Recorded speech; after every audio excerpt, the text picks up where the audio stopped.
So hello guys, अब हम start करने जा रहे हैं ऑर्गेनन ऑफ मेडिसिन में वाइटल फोर्स। तो वाइटल फोर्स का कितना इंपॉर्टेंस है और ये कॉन्सेप्ट बहुत सारी जगह पर ऑर्गेनन ऑफ मेडिसिन में आता है कि वाइटल फोर्स, और फिफ्थ एडिशन में वाइटल फोर्स का वाइटल फोर्स था और फिफ्थ एडिशन से सिक्स एडिशन में वाइटल फोर्स को वाइटल प्रिंसिपल कर दिया। तो ये सारी चीज़ें वाइटल फोर्स के बारे में बहुत ही ज़्यादा इंपॉर्टेंट है। अभी हम वाइटल फोर्स को स्टार्ट कर रहे हैं, जहाँ पर हम देखने वाले हैं डेफिनेशन एंड मीनिंग। इस वीडियो के भी कुछ डिफरेंट पार्ट्स होंगे, जैसे कि हमने एडिशंस में बनाए थे वैसे ही। तो सबसे पहले पार्ट में देखेंगे definition and meaning of vital force. Vital force का फिर क्या रोल है in health, means role of vital force in health, role of vital force in disease and role of vital force in Radhe Krishna friends, आपका दिल से स्वागत है हमारी चैनल आइडियल मेमोरियल प्रोफिशिएंसी पे, जहां पर होंगे आपके सारे टॉपिक्स की understanding crystal clear and I will try my best कि आपको सारे टॉपिक्स अच्छे से मेमोराइज हो जाए।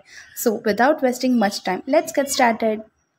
तो ये सारी चीज़ें वाइटल फोर्स के बारे में बहुत ही ज़्यादा इंपॉर्टेंट है। अभी हम वाइटल फोर्स को स्टार्ट कर रहे हैं, जहाँ पर हम देखने वाले हैं डेफिनेशन एंड मीनिंग। इस वीडियो के भी कुछ डिफरेंट पार्ट्स होंगे, जैसे कि हमने एडिशंस में बनाए थे वैसे ही। तो सबसे पहले पार्ट में देखेंगे definition and meaning of vital force. Vital force का फिर क्या रोल है in health, means role of vital force in health, role of vital force in disease and role of vital force in cure. इन तीन पे तीन separate videos है। And then importance of vital force क्या है, या फिर एसेंशियलिटी क्या है कि वाइटल फोर्स हम होम्योपैथ्स के लिए क्यों इतना इंपॉर्टेंट है, and utility of vital force. ये सारे टॉपिक्स के बाद homeopathic concept of health, homeopathic concept of disease and homeopathic concept of cure. ये सारी चीज़ें हम देखेंगे एक के बाद एक वीडियो में। तो हमारे साथ बने एंड तक जरूर बने रहिएगा। और without wasting much time let's get started. तो सबसे पहले सपोज कि अगर कोई क्वेश्चन है, फॉर एग्जाम्पल क्वेश्चन है, बाकी पूरा कॉन्सेप्ट तो हम वीडियो वाइज से देखेंगे। Suppose describe in detail vital force, its function and role in health, disease and cure. अगर ऐसा कोई क्वेश्चन आता है तो सबसे पहले आपको आंसर स्टार्ट करना है with an introduction. Short introduction देना है। यहाँ पर हमने सब कुछ बहुत ही डिटेल में दिया है, क्योंकि प्रॉपर अंडरस्टैंडिंग ज़रूरी है। प्रॉपरली अंडरस्टैंड किया होगा तो सब कुछ याद रखना भी उतना ईजी होगा। So let's start with the introduction. It is very clear to any logical and analytical mind that an imperceptible force to a human senses is responsible for harmonious function of the body during life. यानी ये सब हम सब के लिए बहुत ही ज़्यादा clear है, जो लॉजिकली सोचते हैं, जो एनालिटिकली सब कुछ ऑब्जर्व करने के बाद कोई भी चीज़ को परस्यू करते हैं कि हाँ ये चीज़ ऐसी है या फिर ये ऐसा है वगैरह वगैरह। तो ये सब लॉजिकल और एनालिटिकल माइंड के लिए वाइटल फोर्स की जो थियरी है वो इम्परसेप्टिबल है, यानी परस्यू करना, अंडरस्टैंड करना थोड़ा डिफ़िकल्ट, या फिर बोल सकते हैं कि डिफरेंट है, डिफरेंट वे है। इम्परसेप्टेबल फोर्स है ये हम ह्यूमन सेंसेस के लिए, यानी हमारी ह्यूमन सेंसेस इस फोर्स को ना तो ऑब्जर्व कर सकती है और ना ही अंडरस्टैंड कर सकती है। हम सिर्फ इसके फंक्शंस को देख सकते हैं और उससे हम सोच सकते हैं कि हाँ ये फोर्स के कारण ये सब कुछ हो रहा है, and is responsible for the harmonious function of the body during life. और ये जो फोर्स है वो हमारी बॉडी के सारे हार्मोनियस फंक्शन, यानी जो भी फंक्शंस प्रॉपर ऑर्डर में, प्रॉपर मैनर में, प्रॉपर फॉर्म में वर्क कर रहे हैं, सारे बॉडी फंक्शंस हार्मोनियस वे में वर्क करें, उसके लिए भी यही फोर्स रिस्पॉन्सिबल है। और ये फोर्स इसीलिए इम्परसेप्टिबल है क्योंकि ये वाइटल फोर्स है। इसके नाम में ही है कि ये एक इम्पोर्टेंट फोर्स है हमारी लाइफ का, जो हमारी बॉडी को, माइंड को, सबको रेगुलेट करता है। और हम इसके मतलब डेफिनेशन में देखेंगे इन डिटेल, वहाँ पर देखेंगे कि इम्परसेप्टिबल फोर्स क्यों है। Hahnemann was an integralist. He believed neither in the vitalist theory nor in the materialistic theory fully. Hahnemann sir थे, वो पूरी चीज़ों को समझकर फिर बिलीव करने वाले थे, इंसान थे, यानी कि वो सब चीज़ों को पहले ही डिटेल में देखते, ये हुआ तो ये क्यों हुआ, मतलब रीजनिंग चाहिए, लॉजिक चाहिए सबके पीछे। तो इंटीग्रलिस्ट थे, उनको सब चीज़ें मिला जुला कर कोई भी कॉन्सेप्ट अच्छे से याद रखने की आदत थी। तो वो ना ही वाइटल थियरीज में प्रॉपरली बिलीव करते थे कि सिर्फ वाइटल थियरीज या फिर वाइटल फोर्स से दुनिया चलती है, और ना ही मटीरियलिस्टिक थियरी पे प्रॉपर बिलीव करते थे या फिर फुल्ली डिपेंड करते थे कि मटीरियलिस्टिक चीज़ है, यानी कि कोई भी एक मटीरियल पर डिपेंड या फिर उसके इर्द गिर्द चलने वाली थियरीज। तो मटीरियलिस्टिक थियरी पे ना ही वो फुल्ली डिपेंड करते थे। मटीरियलिस्टिक यहाँ पर हम देख सकते हैं अपनी बॉडी को एज अ मटीरियल। तो मटीरियलिस्टिक थियरी है, यानी कि ना ही सिर्फ बॉडी हमारे सारा काम कर सकती है और ना ही सिर्फ वाइटल फोर्स, दोनों को मिलाकर ही कुछ काम हो सकता है। He considered life as a result of complementary efforts means दो चीज़ों का साथ में आने वाले efforts, complementary efforts between the material body and the immaterial vital force. उनका मानना था कि लाइफ है वो रिजल्ट है कॉम्प्लीमेंट्री एफर्ट्स का, मतलब दोनों के एफर्ट्स का, एक है मटेरियल बॉडी और दूसरा है immaterial vital force. Trinity of life में हम देखते हैं कि लाइफ के 3 एसेंशियल कंपोनेंट जो लाइफ को बनाते हैं। तो पहला है बॉडी, दूसरा है माइंड और तीसरा है स्पिरिट मतलब कि वाइटल फोर्स। सिर्फ बॉडी और टिश्यूज और माइंड है वो ही लाइफ को नहीं बनाता, लेकिन ये एक ऐसी चैनल है जिसके थ्रू लाइफ वर्क करती है, फंक्शन करती है। The body and the tissues are not life but they are the channels through which life functions. फिर से एक बार इंट्रोडक्शन यहाँ तक रिवाइज कर लेते हैं। It is very clear to any logical and analytical mind that an imperceptible force is responsible for the harmonious function of the body during life.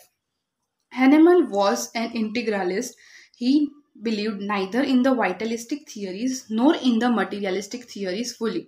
He considered life as a result of complementary efforts between the material body and the immaterial vital force. Trinity of the life means life is equals to body plus mind plus spirit, where spirit stands for vital force.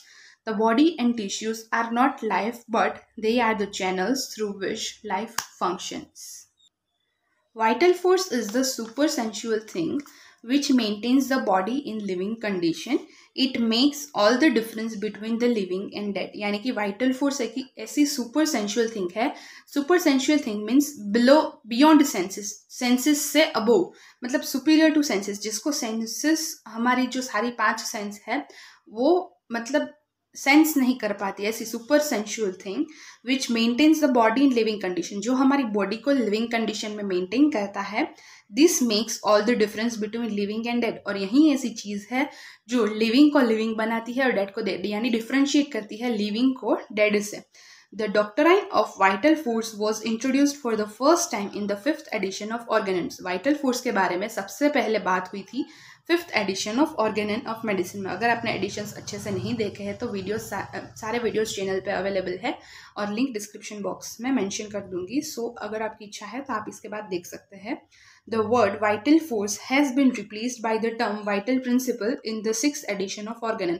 ये जो word है vital force वो 6th edition में replace कर दिया गया vital principle से, क्योंकि vital force is a concept to explain the existence of animating invisible energy in the universe, whereas the vital principle is a special kind of power possessed by the material body. क्योंकि जो vital force का concept था वो उसके concept में ऐसा explanation था कि जो हमारी बॉडी है, एनिमेटिंग इनविजिबल एनर्जी है एक यूनिवर्स में, जो हमारी एग्जिस्टेंस को यूनिवर्स में लाती है और हमारी बॉडी को वर्क करने में हेल्प करती है. वेयर एज वाइटल प्रिंसिपल ऐसा बताता है कि एक स्पेशल काइंड ऑफ पावर है जो हमारी मटेरियल बॉडी पोसेस, जिसके पास एक हमारी बॉडी के पास एक स्पेशल पावर है जिसके थ्रू ये वर्क करती है. सो मतलब फोर्स है ये वर्ड उस समय पर फिजिकल और केमिकल चीज़ों के लिए केमिस्ट्री और फिजिक्स में यूज़ होने वाला वर्ड था, तो इसीलिए उसको वाइटल फोर्स की तरीके से यूज़ करना हैनेमन सर को अच्छा नहीं लगा या फिर ठीक नहीं लगा, as a word proper suitable नहीं लग रहा था. इसलिए उन्होंने वाइटल प्रिंसिपल को यूज़ किया to show that it is a special kind of power possessed by our material body. और कई जगह पर वाइटल प्रिंसिपल के साथ साथ लाइफ प्रिंसिपल भी वर्ड यूज़ हुआ है 6th एडिशन में. The vital force is an abstract term, whereas the life principle is the concrete term. जो vital force है वो एक abstract term है, यानी एक पर्टिकुलर चीज़ के लिए यूज़ होने वाला हो सकता है एक टर्म है, लेकिन जो लाइफ प्रिंसिपल है वो एक कॉन्क्रीट टर्म है, यानी कि एक कॉन्क्रीट फॉर्म में यूज़ होने वाला टर्म है. Vital force is a supersensual thing which maintains the body in living condition. This makes the difference between the living and the dead. The doctrine of vital force was introduced for the first time in the 5th edition of Organon. The word vital force has been replaced by the term vital principle in the 6th edition of Organon. Vital force is a concept to explain the existence of animating invisible energy in the universe, whereas vital principle is a special kind of power possessed by the material body. The vital force is an abstract term while the life principle is a concrete term. Now, अब देखते हैं introduction खत्म हुआ and now next is nature of vital force, जहाँ पर हम देखते हैं सबसे पहले उसकी डेफिनेशन को. सो डेफिनेशन को सबसे पहले देखते हैं।